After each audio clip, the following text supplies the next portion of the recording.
नमस्कार आप सभी का गोल्डन जेके 21 में। तो फ्रेंड्स फाइनली अगला क्लास लेके आ चुका हूँ आप लोगों के बीच। और आप सबको पता है हम लोग एनसीईआरटी का सीरीज कंप्लीट कर रहे हैं, जिसमें आप लोग का जो एग्जाम कवर हो रहा है। अगर आप यूपीएससी के लिए तैयारी कर रहे हैं, 70 बीपीएससी के लिए तैयारी कर रहे हैं, है ना, बीपीएससी के लिए या फिर अन्य कोई एग्जाम के लिए तैयारी कर रहे हैं, तो मेरे हिसाब से यहाँ से क्वेश्चन नहीं छूटना चाहिए, ठीक है। क्योंकि वो सारे पॉइंट यहाँ पे मैं कवर कर देता हूँ। मैं फिर से कर रहा हूँ, साथ साथ जैसे हम लोग थ्योरी तो अभी कर ही रहे हैं, आपको यहाँ पे दिख रहा होगा। थ्योरी के साथ जो है इसी वीडियो में मैं आपको ऑब्जेक्टिव क्वेश्चन भी करवा दूंगा, ठीक है। और बात रही ये जो नोट्स है, हैंड रिटेन नोट्स, ये भी आपको मिल जाएगा। तो पहले हम लोग थ्योरी को कंप्लीट करते हैं यहाँ से, उसके बाद जो है हम लोग ऑब्जेक्टिव क्वेश्चन करेंगे, ठीक है। एक एक करके समझने वाले हैं, एकदम आसान शब्दों में सब कुछ समझ लेंगे। और मैं बताऊंगा कि भाई कहाँ कहाँ से प्रश्न भी पूछे गए हैं, एनसीईआरटी महत्वपूर्ण क्यों है, ठीक है। चैप्टर का नाम है, यहाँ पे देख सकते हैं, आरंभिक नगर, जो कि आप सबको बताइए चौथा चैप्टर है। छठी क्लास की जो एनसीईआरटी मैं आपको कवर करवा रहा हूँ, और आपको पता है छठी क्लास की एनसीईआरटी जो है इसमें एंशिएंट हिस्ट्री दिया गया है, 7वीं में मेडिवल है और 8वीं में मॉडर्न है ना। ये तीन जो है आपको क्लास का एनसीईआरटी पढ़ना होता है न्यू वाला में। ये न्यू एनसीईआरटी में कवर करवा रहा हूँ। साथ में आपको 12th क्लास की जो न्यू एनसीईआरटी है उसमें 3 सेक्शन है, पार्ट 1, पार्ट 2, पार्ट 3। तो यहाँ पे भी वही पार्ट 1 में एंशेंट, पार्ट 2 में मेडिवल और थर्ड पार्ट में जो है मॉडर्न का सेक्शन है, ठीक है। तो आइए एक एक करके हम लोग पहले कवर करते हैं। बहुत आसान शब्दों में यहाँ पे दिया भी गया है, मैं समझा भी दूंगा, क्योंकि आपको सब कुछ नहीं पढ़ना होता है। और कहाँ कहाँ से यूपीएससी में भी प्रश्न पूछे गए हैं और आपके बीपीएससी में भी कहाँ कहाँ से प्रश्न पूछे गए हैं, सभी के बारे में चर्चा करेंगे एक एक करके। और बात रही हैंड रिटेन नोट्स का, तो ये भी आप लोगों को मिल जाएगा एकदम आसान शब्दों में, विद डायग्रामिकली सब कुछ यहाँ पे समझाया हूँ। तो पहले यहाँ पे आते हैं और समझते हैं, ठीक है। मैं फिर से कह रहा हूँ, चैप्टर का नाम है आरंभिक नगर, मतलब कि आप साधारण शब्दों में कह सकते हैं यहाँ पे हम लोग हड़प्पा सभ्यता को जो है कवर करते हैं, ठीक है। आइए, यहाँ पे दो व्यक्ति है, आपको यहाँ पे नाम दिख रहा होगा, एक का नाम है जसपाल, दूसरा का नाम है हरप्रीत। और यही सबसे अच्छा ही है एनसीईआरटी में कि भाई आपको खेल खेल में सारे कंसेप्ट आपके दिमाग में सेट कर देता है एनसीईआरटी। मैं बताऊंगा सब कुछ एक एक करके। यहाँ पे आपको दिख रहा होगा पुराने भवन का संरक्षण, मैं फिर से कर रहा हूँ, इसी वीडियो में ऑब्जेक्टिव भी करवा दूंगा, ठीक है। और 70 बीपीएससी वाले के लिए, चाहे 71 बीपीएससी के लिए तैयारी कर रहे हैं, चाहे 72 बीपीएससी के लिए तैयारी कर रहे हैं, आपके लिए यह सीरीज रामबाण है, ठीक है। आइए, कहते हैं कि जसपाल और हरप्रीत अपने घर के पास गली में क्रिकेट खेल रहे थे। इन्होंने देखा कि कुछ लोग उस खंडहर घर की जो है तारीफ कर रहे थे, जिसे गली के बच्चों भुतहा घर कहते थे। एक ने कहा, इसकी वास्तुकला को देखो, क्या आपने कहीं लकड़ी पर इतनी सुंदर नक्काशी देखी? दूसरी महिला ने कहा, हमें मंत्री जी को पत्र लिखकर कहना चाहिए कि वह इस खूबसूरत घर को सुरक्षित रखने के लिए इसकी मरम्मत कराने की व्यवस्था करे। यह सब सुनकर जसपाल और हरप्रीत सोचने लगे कि इस पुराने खंडहर से लोगों का इतना लगाव क्यों है ना।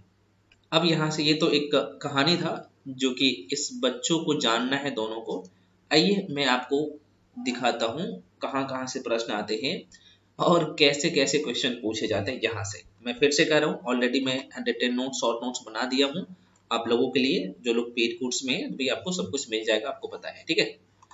चलिए अब यहाँ पे देख लीजिए। देखिए, एनसीईआरटी पढ़ते सभी है, लेकिन आपको पढ़ने मतलब कि पढ़ना नहीं है, मैं फिर से कह रहा हूँ, समझना है चीजों को। यार हिस्ट्री की बात की जाए, चाहे ज्योग्राफी की बात की जाए, ये सारे सेक्शन रटना कुछ भी नहीं होता है, आपको तरीका पता होना चाहिए, है ना। अब यहाँ पे देखिएगा, हड़प्पा की कहानी, ज्यादा मैं आपका टाइम नहीं लूंगा और एक एक मिनट बहुत ज्यादा कीमती है, जो कि समय कम है आपके पास। करे अक्सर पुरानी इमारत अपनी कहानी बताती है। लगभग, इस शब्द को जरा सा देखिएगा, लगभग 150 साल पहले जब पंजाब में पहली बार रेलवे लाइन बिछाई जा रही थी, तो इस काम में जुटे इंजीनियरों को जो है अचानक हड़प्पा है, ध्यान रखिएगा। अब यहाँ से प्रश्न एक छोटा सा बन जाते हैं कि भाई सिंधु घाटी सभ्यता में या फिर हड़प्पा सभ्यता में सबसे पुराना पुरास्थल कौन सा है? तो आप लोग जाहिर सी बात है टिक करते हैं हड़प्पा। अब देखिए ये कहाँ से निकल के आया क्वेश्चन, है ना। तो यहाँ पे मैं पहले पढ़ के बता देता हूँ, उसके बाद समझाऊंगा। करे कि अचानक हड़प्पा पुरास्थल मिला जो आधुनिक पाकिस्तान में है। तो ये आपको पता है प्रेजेंट टाइम में अभी पाकिस्तान में है। कह रहा कि इन्होंने सोचा कि यह एक ऐसा खंडर है जहां से अच्छी ईंटें, ध्यान रखिएगा, मिलेगी।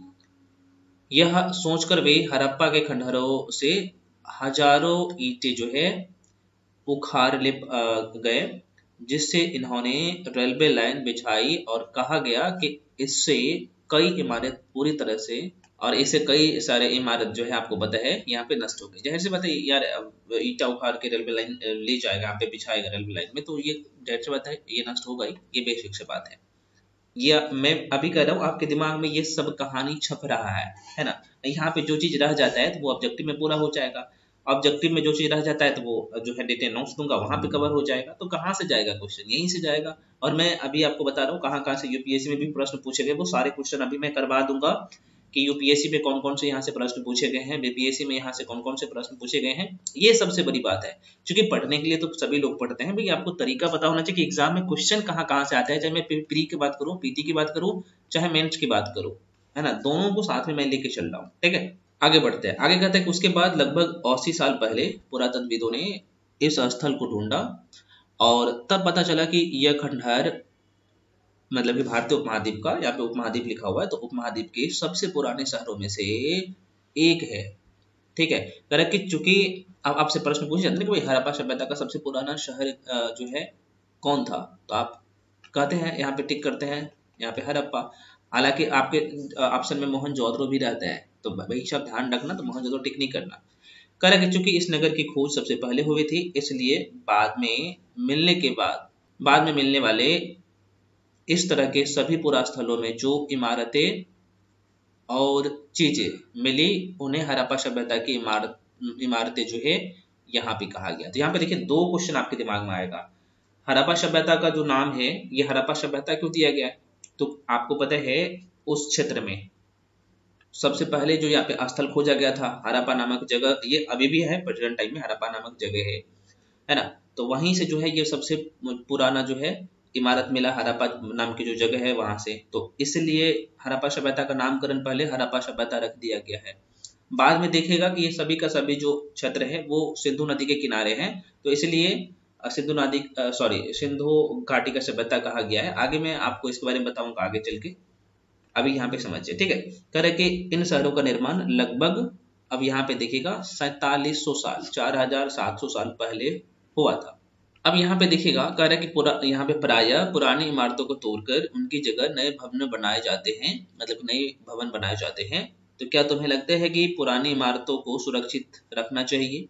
ये भाई छठी क्लास के बच्चे से पूछ रहा है, खैर आपके लिए इतना महत्वपूर्ण नहीं है। हाँ, लेकिन भाई मेंस में इसी तरह के क्वेश्चन पूछे जा सकते हैं, भाई कंसेप्ट है तो आप क्वेश्चन को लिख सकते हैं। खैर, अगला यहाँ पे पॉइंट कर रहा है कि नगर, मतलब कि इन नगरों की विशेषता क्या थी, आइए देखते हैं। अच्छा, एक प्रश्न और पूछे जाता है कि भाई हड़प्पा सभ्यता जो है ग्रामीण सभ्यता थी या फिर नगरीय सभ्यता थी, तो भाई हड़प्पा सभ्यता नगरीय सभ्यता थी, आपको यहाँ पे पता लग जाएगा सारी चीजें।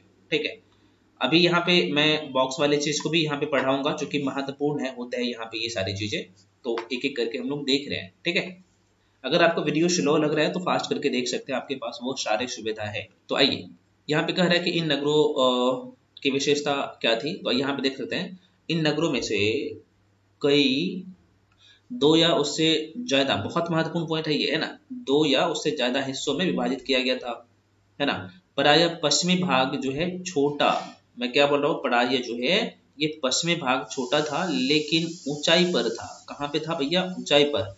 और पूर्वी हिस्सा क्या था, ये बड़ा था लेकिन ये निचले इलाके में थे।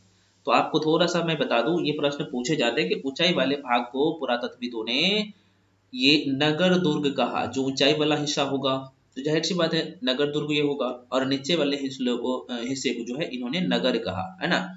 तो यहाँ पे दुर्ग कहा ऊंचाई वाले हिस्सों को, ऊंचाई वाला हिस्सा कहाँ पे था, है ना, तो ये जो है पश्चिमी भाग में था। और पूर्वी भाग में क्या था भाई, उसके पूर्वी हिस्सा बड़ा जरूर था लेकिन ये नीचे में था, इतना ऊंचाई पे नहीं था, तो उसे कहा गया है नगर। तो निचले हिस्सों को नगर और ऊपरी हिस्सा को दुर्ग कहा गया। ये क्वेश्चन डायरेक्ट पूछे जाते हैं। अब आगे बढ़ते हैं, कह रहे कि दोनों हिस्सों की जो है चार दीवारियां किससे बनी होती थी? तो यहाँ पे देखिएगा, पक्की ईंटों की बनाई जाती थी। अब यहाँ से भी मैं आपको ऑब्जेक्टिव क्वेश्चन करवाऊंगा, शॉर्ट नोट्स भी दे दूंगा इसका, जो महत्वपूर्ण पॉइंट है जहां से हमेशा क्वेश्चन आते हैं वो सब मिल जाएगा। अभी आप एक कहानी की तरह समझिए। इसके ईंटें जो है इतनी अच्छी थी कि हजारों साल बाद आज तक उनकी दीवारें खड़ी रही। आप देख सकते हैं, कह रहे हैं कि दीवार बनाने के लिए ईंटों की जो है चुनाई इस तरह करते थे जिससे कि दीवारें खूब मजबूत रहे। तो आप देख सकते हैं, हड़प्पा सभ्यता एक नगरीय सभ्यता थी और वहाँ के लोग और कारीगर जो भी संसाधन थे इतने मजबूत थे कि आप देख सकते हैं हजारों साल तक वहाँ के जो घर बनाए जाते थे वो चलते थे। कारण क्या था? आपने अभी देख लिया। इसे ऐसे में भी आप इसे यूज कर सकते हैं, मैं बताऊंगा सारे तरीके। अभी तो आप एक बार पढ़िए, तो आपके अंदर पहले डेटा होना चाहिए। मैं आपको स्टार्टिंग में बताया, निबंध आपका तभी अच्छा होगा जब आपके अंदर डेटा होगा, है ना। एक दूसरे को लिंक करके लिखना होता है ऐसे में। आइए देखते हैं। करे कुछ नगरों के दुर्ग, मतलब कि नगर दुर्ग में जो है कुछ खास इमारतें बनाई जाती थी। मिसाल के तौर पर मोहनजोदड़ो में, अब यहाँ पे देखिएगा, मोहनजोदड़ो में खास तालाब बनाया गया था। तालाब का साक्ष्य मिला है ना भाई, मोहनजोदड़ो से स्नानागार का साक्ष्य मिला है ना। तो भाई कहा जा रहा है कि खास तालाब बनाया गया था जिसे पुरातत्वविदों ने महान स्नानागार कहा। तो अब एग्जाम में यहाँ पे डायरेक्ट प्रश्न पूछ लिए जाते हैं कि भाई हड़प्पा सभ्यता में स्नानागार का साक्ष्य कहाँ से मिला? तो मोहनजोदड़ो से मिला। किस लिए? तो यह जो है यहाँ पे खास तालाब बनाया गया था। आगे आगे हम लोग चर्चा करेंगे और डिटेल में, आप देखते रहिए।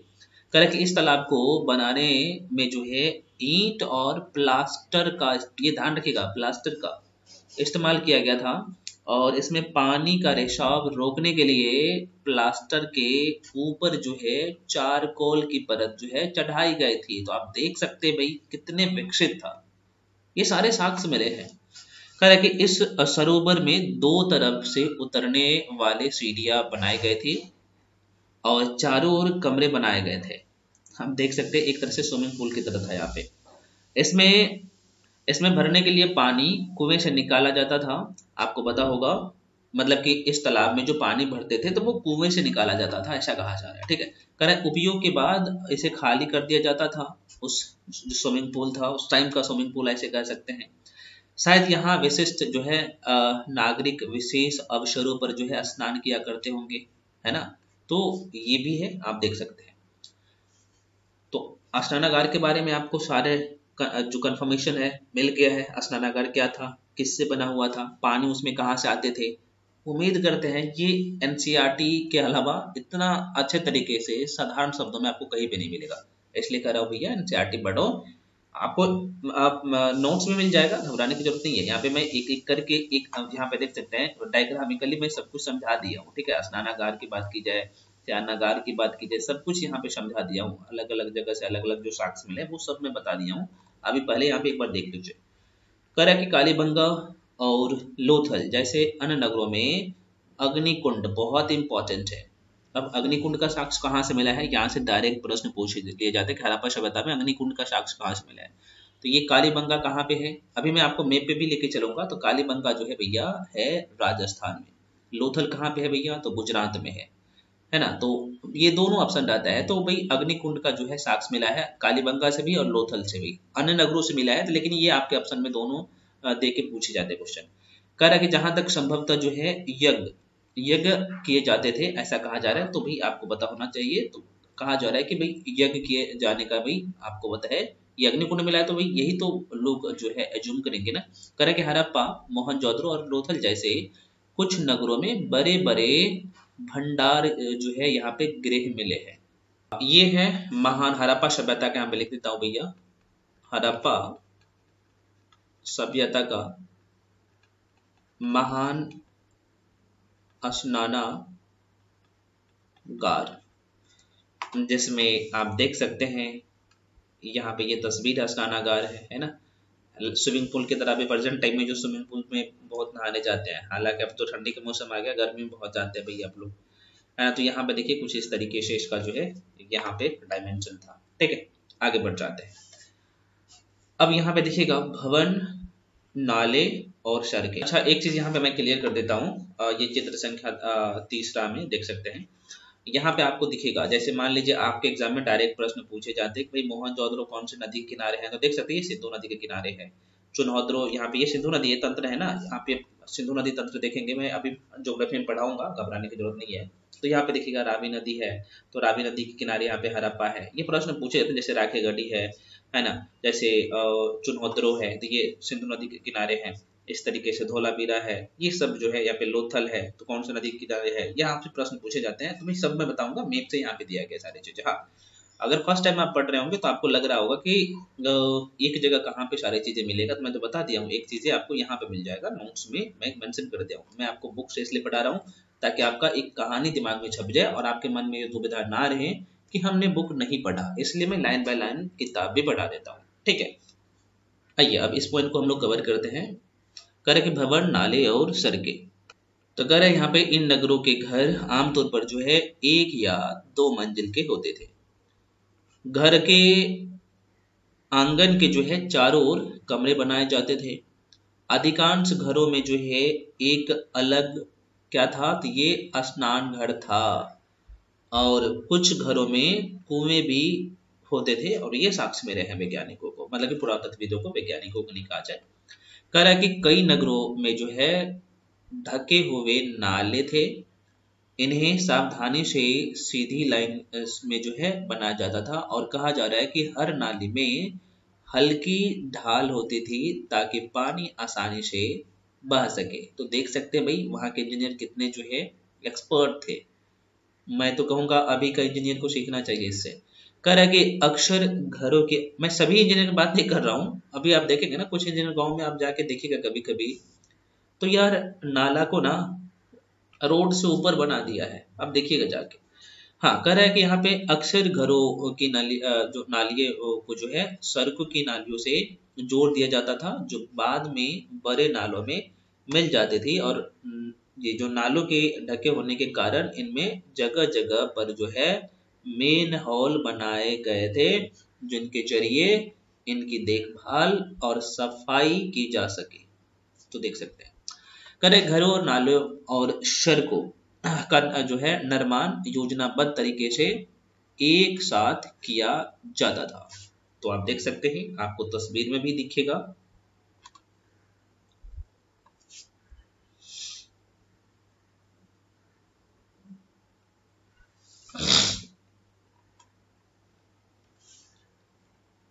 सॉरी यार, थोड़ा सा कोल्ड कोल्ड हो गया, कोई बात नहीं, सर्दी का मौसम है, सर्दी सबको होता है। हाँ, चलिए अगला पॉइंट यहाँ पे कह रहा है कि हड़प्पा के नगरों में बड़ी हलचल रहा करती होगी, और कह रहा है कि यहाँ पर ऐसे लोग रहते होंगे जो नगर की खास इमारतें बनाने की योजना में जुटे रहते थे।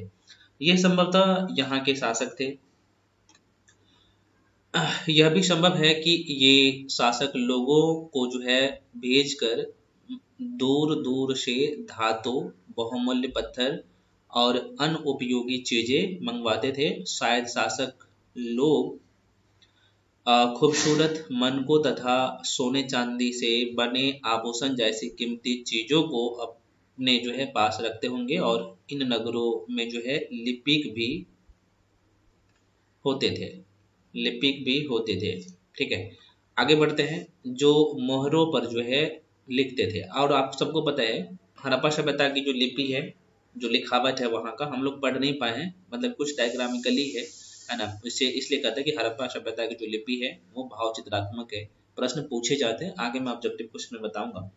करेंगे, और शायद अन्य चीजें पर भी लिखते होंगे जो है बच नहीं पाई है। कह रहा है कि इसके अलावा नगरों में शिल्पकार स्त्री पुरुष भी रहते थे, जो अपने घरों या किसी उद्योग स्थल पर जो है तरह तरह की चीजें बनाते होंगे। लोग लंबी यात्राएं भी करते थे। कहा जा रहा है, ये साक्ष्य मिले हैं वहां से, है ना। कह रहे कि वहां से जो है उपयोगी वस्तुएं लाते थे, और साथ ही लाते थे। और कहा जा रहा है कि ये सुदूर देशों की जो है किस्से, कहानियां मिट्टी के बने कई खिलौने से मिले हैं। तो कहाँ से मिले हैं, तो वही मैंने आपको बता दिया अभी, मतलब कि ये लोग जो दूसरे देश जाते थे और वहाँ से जो भी वस्तुएं वहाँ से लाते थे, तो वो इन्होंने मेंशन किया है कहाँ पे, तो मिट्टी के जो खिलौने मिले ना वहाँ पे। कह रहा है जिनसे बच्चों खेलते होंगे।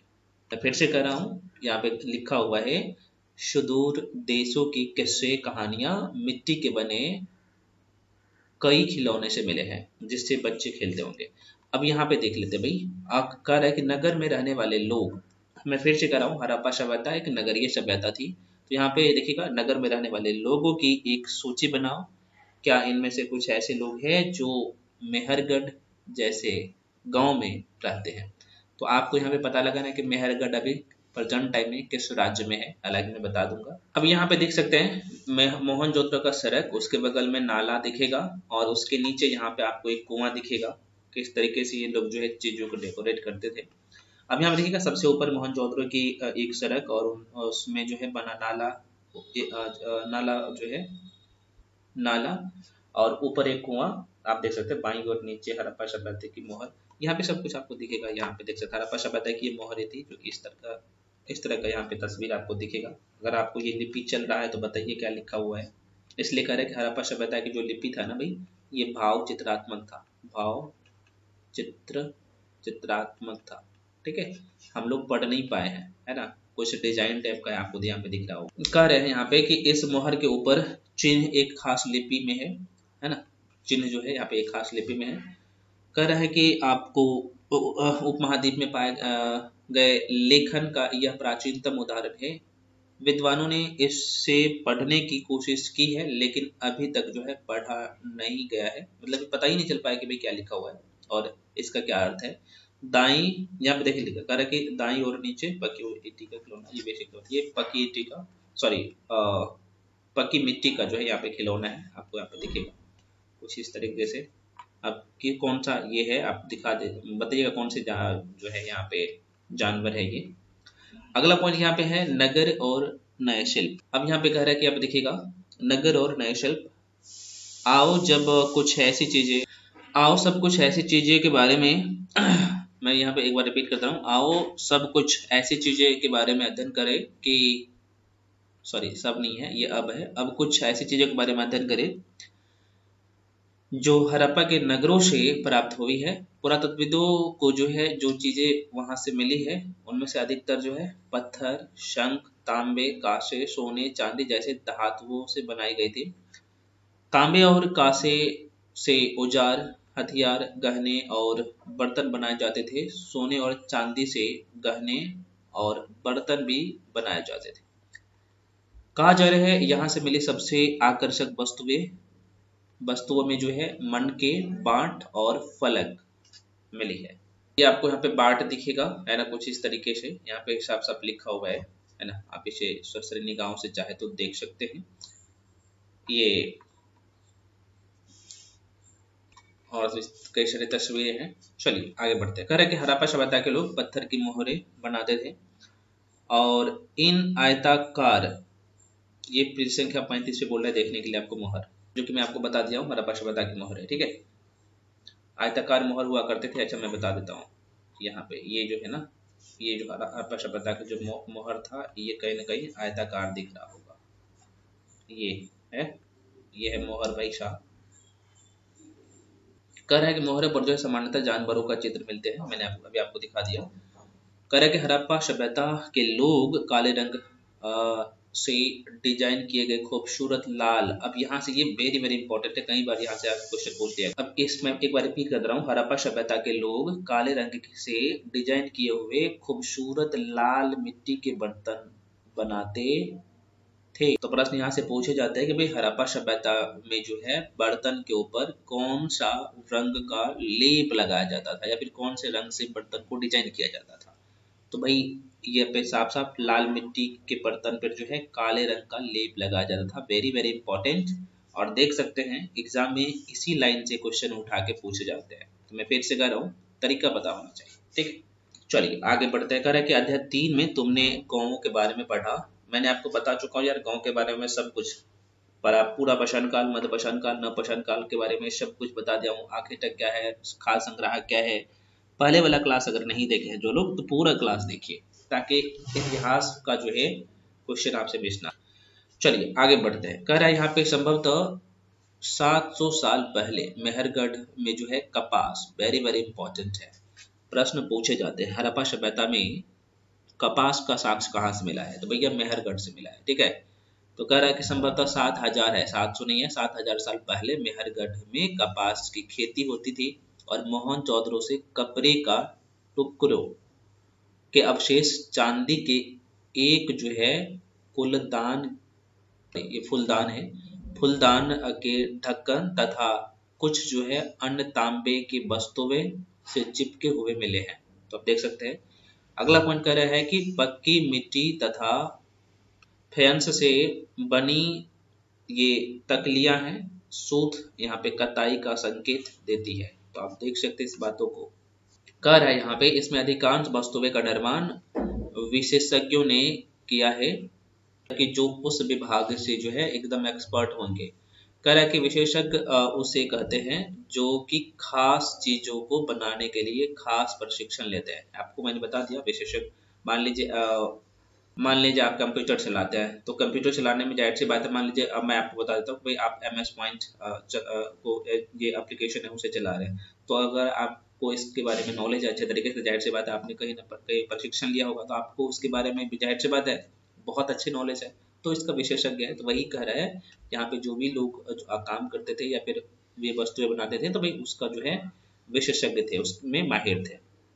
कह रहे हैं पत्थर जो है, जैसे आप इसमें देख सकते हैं, पत्थर तराशना, मन के जो है चमकाना, या फिर मोहरों पर जो है पंचकारी होना चाहिए, ये पंचकारी करना आदि जो है, जो कि चित्र संख्या 36 पर दिया गया है, पृष्ठ संख्या 36 पर।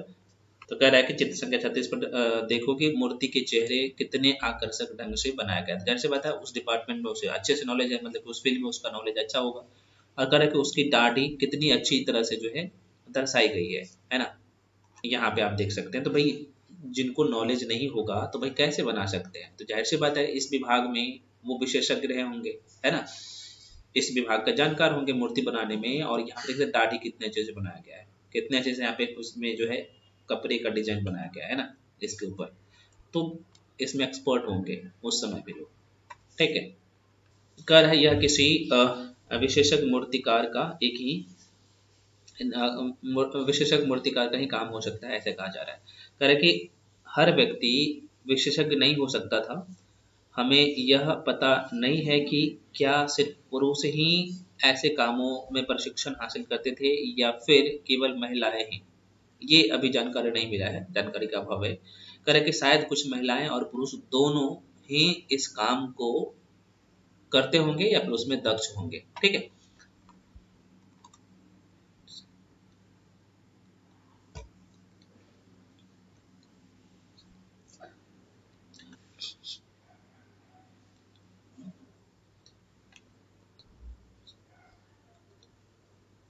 फेंस कहते हैं।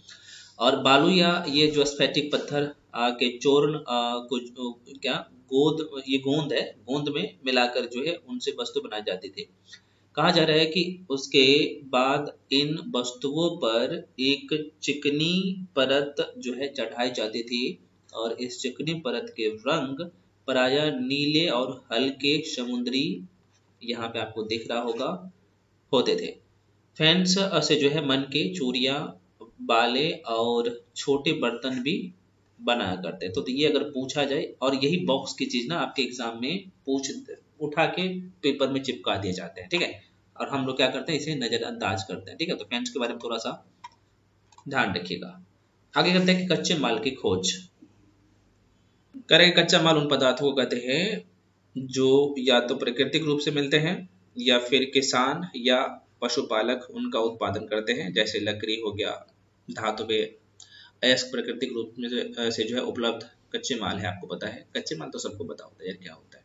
इनमें से फिर कई तरह से कच्चे माल से कई तरह की चीजें बनाई जाती है, आपको पता होगा। मिसाल तौर पर जो है किसान द्वारा पैदा किए गए कपास को जो है कच्चा माल कहते हैं, आपको पता होगा, जिससे बाद में कताई बुनाई करके कपड़ा तैयार किया जाता है, आपको पता होना चाहिए। और हड़प्पा में लोग को कई चीजें वही मिलती थी, लेकिन तांबा, लोहा, सोना, चांदी, बहुमूल्य पत्थर जैसे पदार्थों का जो है वे दूर दूर से आयात करते थे। ये थोड़ा सा ध्यान रखना। अगला पॉइंट कह रहा है, यहाँ पे देख सकते हैं, कह रहा है कि हड़प्पा के लोग तांबे का जो आयात संभवतः बहुत इंपॉर्टेंट है। यहाँ से कई बार क्वेश्चन पूछे जाते हैं कि हड़प्पा सभ्यता के लोग जो है तांबे का आयात कहाँ से करते थे, तो ये राजस्थान है ना, राजस्थान का खेतरी जगह है, राजस्थान आपके ऑप्शन में रहता है। हालांकि हम लोग 12th क्लास की एनसीईआरटी पढ़ेंगे तो इसी को थोड़ा सा वास्ट में दिया गया है, ठीक है। हालांकि मैं अपने नोट्स में जो मेंशन कर दिया हूँ वो दोनों को साथ में 6ठी से 12वीं तक का सारे कंटेंट उसमें मेंशन है, ठीक है। करें यहाँ तक कि पश्चिमी एशियाई देश जो ओमान है, आपको आप नाम सुने होंगे, तो ओमान से भी तांबे का आयात किया जाता था। तो एक तो राजस्थान से और ओमान से भी होता था। कांसा बनाने के लिए तांबे के साथ मिलाई जाने वाली धातु जो था ये टीन बहुत इंपॉर्टेंट है। धातु टीन का आयात आधुनिक ईरान से हुआ करता था, अफगानिस्तान से भी किया जाता था। तो ईरान और अफगानिस्तान से टीन का जो है आयात होता था। सोने का आयात आधुनिक कर्नाटक से हुआ करता था, जो कि बहुमूल्य पत्थर जो हुआ करते थे वो गुजरात से, ईरान और अफगानिस्तान से भी इसका आयात करते थे। ये जो आपको गाड़ी दिख रहा होगा है ना, बचपन में आपने इस तरह गाड़ी बनाए होंगे या फिर देखे होंगे, तो भाई जाहिर सी बात है इनसे ये पता चलता है कि कहीं ना कहीं सामान को इधर उधर इस पे लेके जाता होगा, है ना, ये बात। अगला पॉइंट कह रहा है कि यहाँ पे नगर में रहने वाले लोगों के लिए भोजन। कह रहा है कि यहाँ पे इस पॉइंट को जरा से देखिएगा, लोग नगर के अलावा गाँव में भी रहते थे, नगर के अलावा गाँव में भी रहते थे।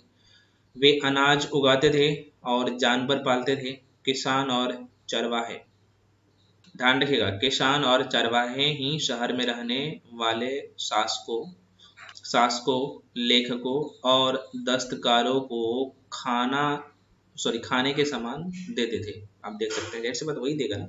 कह रहा कि पौधों के जो है अवशेष से पता चलता है कि हड़प्पा के लोग गेहूं, जौ, दालें, मटर, धान, तेल, सरसों उगाते थे, ठीक। अब यहाँ पे देखते हैं, जमीन की जुताई के लिए जो है हल का प्रयोग यहाँ पे कहा जा रहा है कि एक नई बात थी। हड़प्पा काल के जो है हल तो नहीं बच पाए हैं क्योंकि वे प्रायः लकड़ी के हल का प्रयोग करते थे, लेकिन हल का आकार के खिलौने मिले हैं। अब आपके मन में क्वेश्चन आएगा, सर ये प्रश्न पूछा था, ये कहाँ से मिले हैं? मैं बता चुका हूँ, मेरे ये जो नोट्स है इसमें मेंशन करते हूँ सारी चीजें, घबराने की जरूरत नहीं है, एक एक पॉइंट यार मेंशन किया हूँ, आपको इधर उधर नहीं भटकना पड़ेगा, डायग्रामिकली सब कुछ यहाँ पे समझाया होगा ना। और अगर यहाँ पे पढ़ते हैं, एक बार इस कहानी को समझते हैं, उसके बाद नोट्स पढ़ते हैं ना, दिमाग में सारे चीज एकदम फिट हो जाएगा, ठीक है। कहाँ से कौन से साक्ष्य मिले हैं, हड़प्पा सभ्यता कहाँ तक फैला हुआ था, है ना। यहाँ पे चूंकि ये नोट्स तैयार किया गया है 6ठी क्लास से लेके 12th क्लास की एनसीईआरटी दोनों का कंपैरिजन। अभी तो आप 6ठी क्लास की एनसीईआरटी पर है, तो इतना कंटेंट यहाँ पे नहीं दिखेगा जो नोट्स में मेंशन किया गया है। तो इसलिए मैं एक बार कहानी भी पढ़ के बता देता हूँ, ताकि आप मेंस में अगर क्वेश्चन पूछे तो भाई हम मिस नहीं करेंगे। कर रखे, इसलिए मेंस का आने के बाद ना ऐसे में एक दूसरे को अटैच चीजों को जो है आप कंपाइलेशन करके लिख सकते हैं। करें, इसलिए सिंचाई के लिए लोगों ने जो है कुछ तरीके अपनाए होंगे। संभवतः पानी का जो है संचय किया जाता होगा, सॉरी, जरूरत पड़ने पर जो है इससे फसलों की सिंचाई की जाती होगी। आगे बढ़ जाते हैं, कह रहा है कि हड़प्पा के लोग गाय, भैंस, भेड़, बकरियां, प्रश्न पूछे जाते हैं, ध्यान रखिएगा। इसे हड़प्पा के लोग जो है भेड़, मतलब कि भेड़, एक मिनट मैं इसे इरेज कर लेता हूँ, किसे तो गाय, भैंस, भेड़ और बकरियां, इन्हें पालतू बनाए थे। बस्तियों के आसपास जो है तालाब और चारागाह होते थे, लेकिन सूखे महीनों में मवेशियों के झुंडों को चारा पानी की तलाश में दूर दूर तक जो है ले जाया जाता था। वे बैर जैसे फलों को जो है, बैर समझ रहे ना भाई, अब बैर का सीजन आ गया है तो इकट्ठा करते थे, मछलियां पकड़ते थे, हिरन जैसे जानवरों का शिकार करते थे, ठीक है। अब यहाँ पे देख लेते भैया, गुजरात में हड़प्पा कालीन नगर का सूक्ष्म निरीक्षण। कह रहा है कि कच्छ के इलाके में खादिर बेत के किनारे, खदीर है ये, खदीर बेत जगह का नाम है, किनारे धौलावीरा नगर बसा था। तो धौलावीरा कहाँ पे है? तो गुजरात राज्य में है, आपको पता होना चाहिए अभी प्रेजेंट टाइम में। वहां से जो है साफ पानी मिलता था और कहा जाता है कि जमीन उपजाऊ भी थी वहां की। जहां हड़प्पा सभ्यता की कई जो है नगर दो भागों में विभक्त थी। वहीं धौलावीरा नगर को जो है 3 भागों में बांटा गया था। मैंने आपको बताना कि हड़प्पा सभ्यता का जो नगर था वो 2 भागों में विभाजित था, लेकिन अगर धौलावीरा की मैं बात करूं तो इसका नगर 3 भागों में विभक्त था। ठीक है, यहाँ पे देख सकते हैं साफ साफ लिखा हुआ है। तो प्रश्न पूछे जाते हैं यहाँ से। इसके हर हिस्से के चारों ओर जो है पत्थर की ऊंचाई दीवार बनाए गए थे और इसके अंदर जाने के लिए बड़े प्रवेश द्वार हुआ करते थे। और इस नगर में एक खुला मैदान भी था जहां सार्वजनिक कार्यक्रम आयोजित किए जाते थे। यहाँ मिले कुछ अवशेषों में हड़प्पा लिपि के बड़े बड़े अक्षरों को जो है पत्थर में मतलब कि खुदा पाया गया होगा। मैं आपको बता दूं, सॉरी, खोदा पाया गया है। इन अभिलेखों को संभवतः लकड़ी में जो है जला गया था और यह एक अनोखा अवशेष है क्योंकि आमतौर पर हड़प्पा के लेख मोहरों जैसे छोटी वस्तुएं पर पाए जाते हैं। आगे बढ़ जाते हैं। आगे कहता है कि गुजरात की खंबात की खाड़ी में मिलने वाली साबरमती के एक उपनदी के किनारे बसा लोथल। अब लोथल भी प्रश्न पूछा जाता है कि भाई कौन से राज्य में है? तो भैया गुजरात राज्य में है लोथल, है ना, ध्यान रखिएगा। ऐसे स्थान पर बसा था जहां कीमती पत्थर जैसे कच्चा माल आसानी से मिल जाता था। और कह रहे हैं कि यह पत्थरों जो है पत्थरों, शंखों और धातुओं से बनाई गई चीजें का एक महत्वपूर्ण केंद्र था। और इस नगर में एक भंडार गृह भी था। तो भंडार गृह के साक्ष्य कहाँ से मिला है भैया? तो आप कहिएगा सर यह गुजरात के लोथल से। इस भंडार गृह में कई मोहरे और मुद्रांकन या फिर कह सकते हैं मोहरबंदी मतलब कि गड्ढी मिट्टी का एक दबाने से जो है बनी इनका छाप मिले हैं। ठीक है, आपको पता है लोथल जो है हड़प्पा सभ्यता का बंदरगाह था। ये प्रश्न पूछे जाते हैं। लोथल कहाँ पे था भैया? तो मैं आपको बता दिया हूँ, आपको तस्वीर भी यहाँ पे दिख रहा होगा। और कह रहा है कि यहाँ पे देखिएगा लोथल का बंदरगाह, यह बड़ा तालाब लोथल था, बंदरगाह रहा होगा अभी जो प्रेजेंट टाइम में आप देख सकते हैं। समुद्र के रास्ते आने वाली नावें रुकती थी और संभवतः यहाँ पर जो है माल चढ़ाया या फिर उतारा जाता होगा, ऐसा कहा जा रहा है। ठीक है, तो लोथल क्या था भाई? हड़प्पा सभ्यता का बंदरगाह हुआ करता था। लोथल है कहाँ पे? गुजरात में। ठीक है, आगे मैं आपको ऑब्जेक्टिव क्वेश्चन करवाऊंगा, घबराने की जरूरत नहीं है। आप लोग हालांकि सभी एक्सपर्ट है, मुझे पता है। कह रहा है कि यहाँ पर एक इमारत मिली है जहाँ संभवतः मन के बनाने का काम होता था। पत्थर के टुकड़े अधबने मन के बनाने वाले उपकरण और तैयार मन के भी यहाँ से मिले हैं। ठीक है, ये कुछ बेसिक बातें हैं जहाँ से प्रश्न पूछ लिया जाता है। जैसे मुद्रा मतलब कि मोहर और मुद्रांकन या मोहरबंदी। कह रहा है कि मोहरों का प्रयोग सामान से भरे उन डिब्बों या थैलों का चिन्हित करने के लिए किया जाता होगा जिन्हें एक जगह से दूसरे जगह भेजा जाता था। थैले को बंद करने के बाद उनके मुहाने पर जो है ये गीली मिट्टी पोत कर उन पर मोहर लगाई जाती थी। और कहा जाता है कि मोहर की छाप को जो है ये मोहरबंदी कहते हैं, आपको पता होना चाहिए। अगर यह छाप टूटी हुई नहीं होती थी तो यह साबित हो जाता था कि सामान के साथ छेड़छाड़ नहीं हुआ है। और वही वहां पे टूटी हुई होती थी जो मिट्टी का छाप दिया जाता था, तो पता चलता था कि भाई इसमें सामान को जो है निकाला गया होगा या फिर उसके साथ छेड़छाड़ हुआ है। ठीक है, खैर आगे बढ़ते हैं। अगला पॉइंट यहाँ पे है हड़प्पा सभ्यता के अंत के लेके, है ना। अब आपके मन में कई सारे क्वेश्चन आया होगा कि सर हड़प्पा सभ्यता का जो है खोज किसने किया।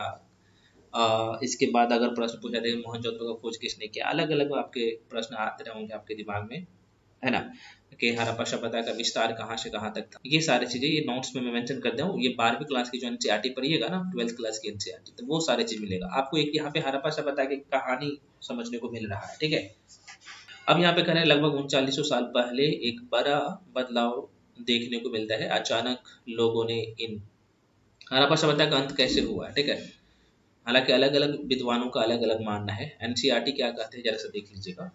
तो कह रहे हैं कि लोगों ने इन नगरों को छोड़ दिया। मैं फिर से कह रहा हूँ, लगभग 39 साल पहले एक बड़ा बदलाव देखने को मिलता है। अचानक लोगों ने इन नगरों को छोड़ दिया। लेखन, मोहर, बाल्टों का प्रयोग बंद हो गया। दूर से मतलब कि दूर दूर से कच्चे माल का आयात काफी कम हो गया। ये मोहनजोदड़ो में सड़क पर जो है कचरे के ढेर बनने लगे।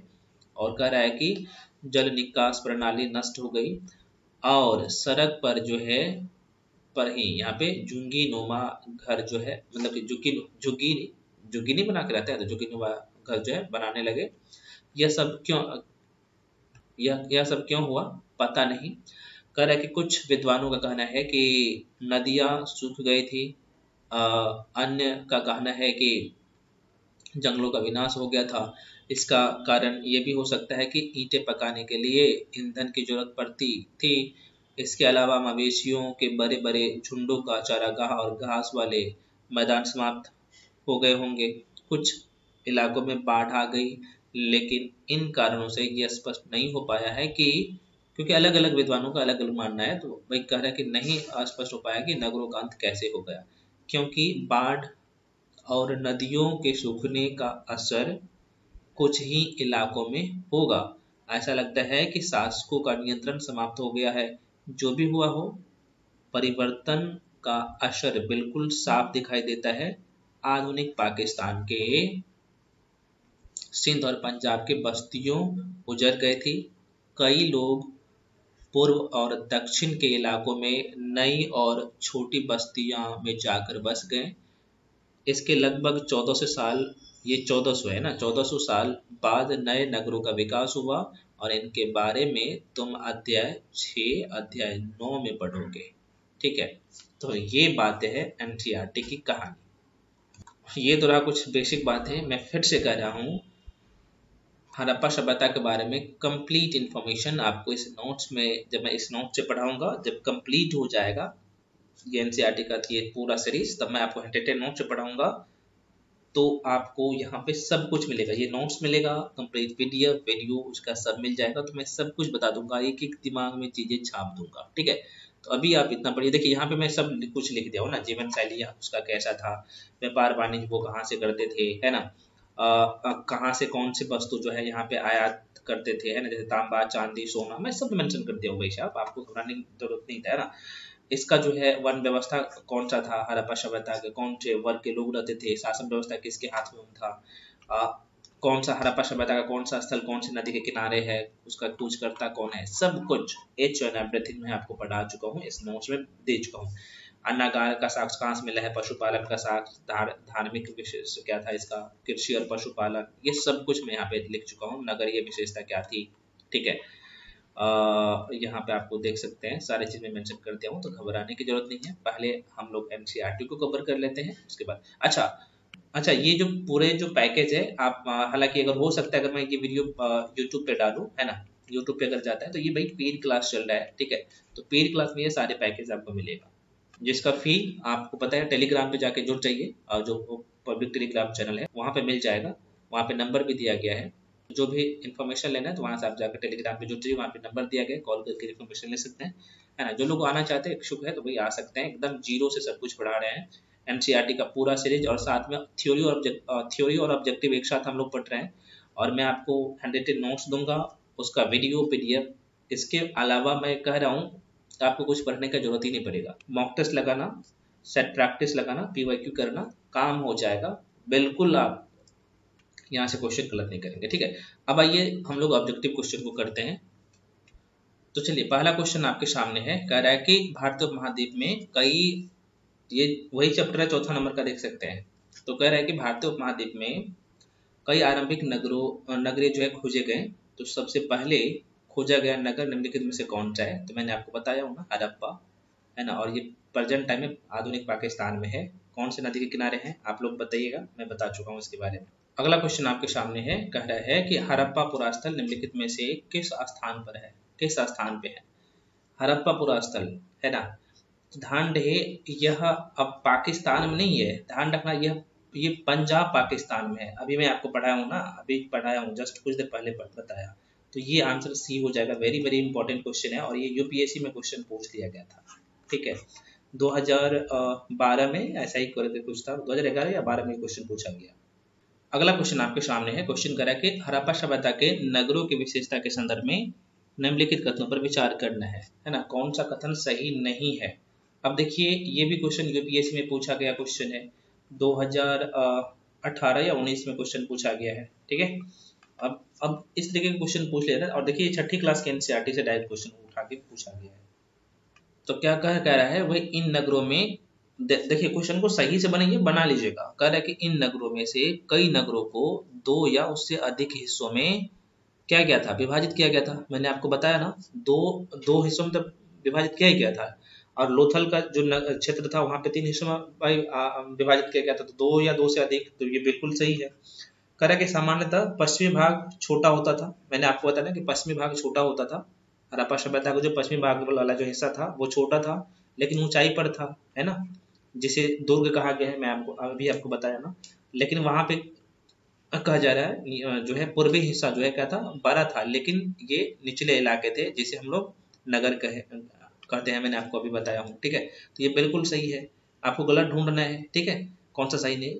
तीसरा ऑप्शन कह रहा है कि पुरातत्वविदों ने ऊंचाई वाले भाग को नगर दुर्ग, मतलब नगर दुर्ग, और निचले हिस्से को निचला नगर कहा। तो ये बिल्कुल सही है। मैंने आपको बताया अभी, बहुत अच्छे से यहाँ पे समझाया था, तो ये बिल्कुल सही है। तो अभी तक ये तीनों स्टेटमेंट सही है। चौथा कह रहा है कि इन दोनों हिस्सों की जो है ये 4 दीवार या कच्ची ईंटों से बनाई जाती थी। देखो साफ साफ यहाँ पे गलत बता दिया। कच्ची ईंटें नहीं बल्कि पक्की हुई, मतलब कि ईंटा का जो है चिनाई, मैंने आपको तस्वीर में बता देता कि भाई ईंटा को चिनाई करके, ताकि भाई ये 4 दीवारियां जो है मजबूत हो, तो चिनाई करके बहुत अच्छे से चिनाई की जाती थी और उसके बाद जो है यहाँ पे इसका प्रयोग किया जाता था। तो यहाँ पे देख सकते हैं गलत ये चौथा ऑप्शन है। तो आंसर क्या होगा भाई, डी हो जाएगा। D is the right answer. ठीक है, तो प्रश्न ऐसे पूछे जाते हैं आपके एग्जाम में। अगला क्वेश्चन आपके सामने है। देखिए क्वेश्चन बड़ा है तो आप ये मत सोच के भाग जाइएगा, बड़ा नहीं है, आसान है। आपका कंसेप्ट मुझे पता है, वीडियो शुरू से लेकर तक देखे होंगे। आराम से क्वेश्चन बना लीजिएगा। और ये भी क्वेश्चन पूछा गया जो पीएससी का क्वेश्चन है, और ये क्वेश्चन रिपीट हुआ था। यह क्वेश्चन यूपी पीसीएस में भी पूछा गया है ना। यूपी पीसीएस होगा, यूपी पीसीएस। बहुत ही महत्वपूर्ण क्वेश्चन है। और एनसीईआरटी का क्वेश्चन देखिए, 6ठी क्लास के एनसीईआरटी का क्वेश्चन है। कह रहा है कि मोहनजोदड़ो में जो है खास तालाब बनाया गया था जिसे पुरातत्वविदों द्वारा जो है महान स्नानागार कहा गया, है ना। तो कह रहा है कि इस स्नानागार की विशेषताओं के संदर्भ में निम्नलिखित कथनों पर आपको विचार करना है। और कौन सा, यहाँ पे जो 4 ऑप्शन दिया गया तो चारों में से कौन सा सही नहीं है, सही नहीं है ये ढूंढना है। देखो इस तालाब को बनाने के लिए ईंटें और प्लास्टर का इस्तेमाल किया गया था। मैंने आपको बताया था अभी, वहां पे बहुत अच्छे से डायग्राम भी दिखा था। बिल्कुल सही है। कह रहा है इसमें पानी का रिसाव रोकने के लिए प्लास्टर के ऊपर जो है चारकोल की परत चढ़ाई जाती थी। मैंने आपको बताया ना, ये बिल्कुल सही है। इसमें दोनों तरफ से जो है उतरने के लिए सीढ़ियां बनाई गई थी। अभी मैं आपको बताया हूँ, ये भी बिल्कुल सही है। ठीक है, और इनके चारों ओर कमरे होते थे, मैं आपको बताया था। और कर इनमें पानी भरने के लिए सिंधु नदी की छोटी नहरों निकाली गई थी। क्या ये सही है? तो आप कहिएगा नहीं सही नहीं है, गलत है। क्योंकि इसमें पानी भरने के लिए कहा जाता है कि कुआं से पानी लाया जाता होगा, विद्वानों का मानना है। ठीक है, तो ये तो गलत है। तो आंसर क्या होगा, डी हो जाएगा। D is the right answer. तो देखिए प्रश्न ऐसे पूछे जाते हैं एग्जाम में। ठीक है, और चीजों को अगर आप सही से करेंगे तो मुझे पता है। और ये बुक, ये देखो, ये क्वेश्चन सब हर बुक में आपको मिलेगा नहीं। मतलब कि अगर कोई वन लाइनर बुक को पढ़ते हैं तो यार पॉसिबल नहीं है, आपको थोड़ा सा अपना लेवल बढ़ाना पड़ेगा। ठीक है, और देख सकते हैं भाई आप अच्छे से पढ़े हैं। अभी मैं ये चैप्टर पढ़ाया हूँ, ये क्वेश्चन पूछे गए और आराम से क्वेश्चन को कर भी लिए हैं। चलिए अगला क्वेश्चन है, क्वेश्चन नंबर 5वां, है ना। कह रहा है कि हड़प्पा सभ्यता से प्राप्त नगरों के संदर्भ में निम्नलिखित कथनों पर विचार करना है। और कौन सा कथन सही है, 2 स्टेटमेंट दिया गया। तो ये देखते हैं। कह रहा है कि कालीबंगा और लोथल से जो है, मैंने आपको बताया था अभी कुछ देर पहले, है ना, कालीबंगा और लोथल से अग्निकुंड का साक्ष्य मिला है। तो बिल्कुल ये सही है। और यहाँ पे मैंने बताया था ना कि अग्निकुंड का साक्ष्य मिला, तो जाहिर सी बात है इसका मतलब है कि वहाँ का लोग यज्ञ किए होंगे, है ना। तो ये मैं आपको बताता ये कालीबंगा कहाँ पे है, तो आपके सर राजस्थान में है। लोथल कहाँ पे है, तो गुजरात में है। ठीक है, तो बताता ये बिल्कुल सही है। कह रहे कि हड़प्पा, मोहनजोदड़ो और लोथल में जो है बड़े बड़े भंडार गृह मिले हैं, मैंने अभी आपको पढ़ाया हूँ, वहाँ पे बताया था। तो ये भी सही है, तो दोनों स्टेटमेंट सही है, तो आंसर क्या हो जाएगा, सी हो जाएगा। तो देख सकते हैं, अगर चीज़ों को अच्छे से पढ़े हैं तो जाहिर सी बात है क्वेश्चन बनाइएगा भी, है ना। और ऐसा ही एग्जाम में भी होता है। अगला क्वेश्चन आपके सामने है। क्वेश्चन कह रहा है कि निम्नलिखित में से किन स्थानों पर जो है हड़प्पा, अच्छा निम्नलिखित में से किन स्थानों पर जो है हड़प्पा नगर प्राप्त हुए हैं, है ना।